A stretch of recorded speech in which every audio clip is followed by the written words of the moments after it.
बानजायनायजों दाखालि 3 तारिखाव दुधनैयाव सानै हिनजावसाखौ माने जिनाहारि खालामनाय जाथाय लोगोसे बे जिनाहारि जाथायजोंनो लोब्बा थानाय दायनिगिरिखौ खौरां लानो थांनाय हिरण्मय खाख्लारिखौ अयनाय भाबै 5 तारिख खालि आक्रमण खालामनानै जिउ फोजोबनाय बे मोन्नैबो जाथायखौ निन्दा खालामनानै दिनै दुलाराय बर' फरायसा आफादा दिनै रेलि हाबाफारि लादों आरो बे रेलि हाबाफारिनि गेजेरजों बेखौनो आसाम सरकारनिसिम आरो पुलिस प्रशासननिसिम जोङो दाबि दैखांदों जे बे घटनायाव बा बे जाथायाव लोब्बा थानाय दायनिगिरि बिथांमोनखौ माने जिउ जोबजासिम फासि होनायनि गेजेरजों बिथांमोनखौ साजा होनांगौ 1 नम्बर 2 नम्बर बिथांमोनखौ फार्स्ट माने ट्रेक माने कोर्टआव लाबोनायनि गेजेरजों बिथांमोनखौ माने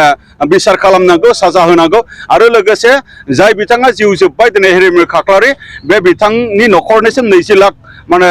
अनसुंथाइ बा कम्पेनसेसन रां माने होनांगौ आसाम सरकारा जोङो दाबि खालामदों आरो सानै हिनजावसाया जितु रेप खालामजादों बे सानै हिनजावसानो आसाम सरकारा जेन 5 लाख रां करियै बिथांमोननो जेन कम्पेनसेसन होयो बे मोनथाम दाबिखौ लानानै जोङो दिनैनि बे रेलि हाबाफारिखौ लादों लोगोसे बेफोरबायदि माने जाथाया जोंनि समाजनि थाखाय नाजावथाव नङा आरो बेफोरबायदि जाथायखौ जोङो माब्लाबाबो दुलाराय फरायसा आफादा नुनानै जोङो ओरैनो सिरि थाबोफेराखै दा बै जाथायखौ जोङो मुगैनाय दिन्थिनानै आरो बै जाथायखौ जोङो मोखुद्रिनाय दिन्थिनानै आरो बे जाथायनि सायाव न्याय मोननांगौनि थाखाय आरो आसाम सरकारा बा पुलिस प्रशासना बिनि सायाव गोख्रों मोनसे एक्शन लानांगौनि थाखाय दिनैनि बे हाबाफारिखौ जोङो लानाय जादों आरो 27 अफ दिस मान्थ जोङो आरोबाव जोङो दुधनैयाव मिरु दुलाराय फरायसा आफाद आरो दुधनै गवालपारा जिल्ला एबसु जथायै गुबुन गुबुन जिल्ला एबसुनि माने बाहागो लानायनि गेजेरजों 2 घन्टा आरो रेलि हाबाफारि जोङो दोनबावदों बै हाबाफारिनि गेजेरजोंबो जोङो बे दाबिखौ जोङो लाखिगोन दा बेखायनो गोबाव खालामाजासे आसाम सरकारा आरो आसामनि पुलिस प्रशासन बिथांमोना जे दाबि होनाय जेनाखि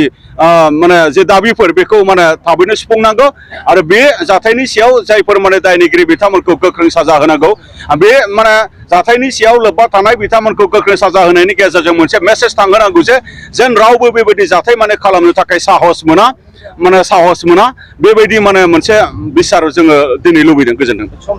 माब्लाबा बेबायदि जाथाय जायो नाथाय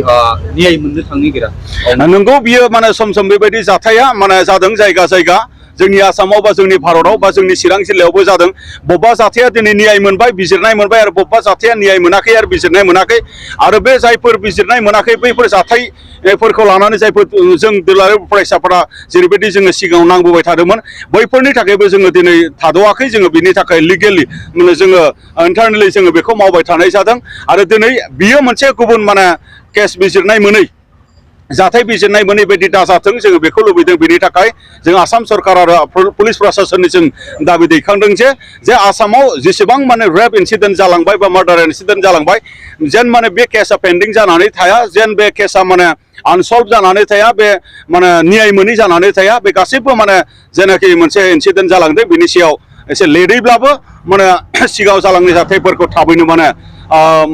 न्याय होनांगौनि थाखाय बिथांमोना खामानि मावनांगौ बेखौ जों दाबि दैखांदों।